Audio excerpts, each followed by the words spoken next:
আসসালামু আলাইকুম আঙ্কেল, কেমন আছেন? হ্যাঁ ভালো। আপনার নাম কি? আমার নাম শিশু মোহাম্মদ।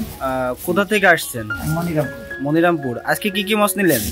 যে গ্রাফটার, ব্ল্যাক কার। এটা কোন সাইজের মাছ নিলেন? 100 থেকে 150। ব্ল্যাক কার নিয়েছি 50-60। আচ্ছা, আপনি কতদিন যাবত এখান থেকে মাছ নেন? এখান থেকে প্রায় 8 বছর। আচ্ছা, আর আপনার ওখানে কতটুকু পরিমাণ জলাকারে চাষ করেন? আমার 3টা মিলে 3 বিঘা 4 বিঘা, মানে 2টা কিছু আর একটা। এটা নিজস্ব নাকি?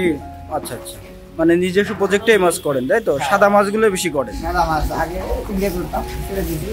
আচ্ছা, পানির কারণে বাবুলিত এলাকা তো। আচ্ছা আচ্ছা, যার জন্য এখন সাদা মাছের পরে চিংড়িতে অনেকেই তো ক্ষতিগ্রস্ত, যার কারণে চিংড়ির ব্যবসা অনেকে বাদ দিয়ে দিয়েছে। অনেকেই বাদ দিয়ে সাদা। এইটা কতটা লাভ লাভ মানে দেখছেন? এই এখন যেহেতু আসলে যখন কবলিত হয় তখন মানে আটকে রাখা সম্ভব হয় না, পানি পোনা সব চলে যায়।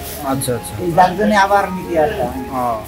যাক, এখন তো প্রায় সিজন শুরু হবে, আরো বেশ কিছুদিন পরে থেকে। আগে অগ্রিম নিচ্ছেন, অগ্রিম নিয়ে এগুলো স্টক করে রাখছেন। আচ্ছা, অসংখ্য ধন্যবাদ, আপনার জন্য শুভকামনা থাকলো। আসসালামু আলাইকুম।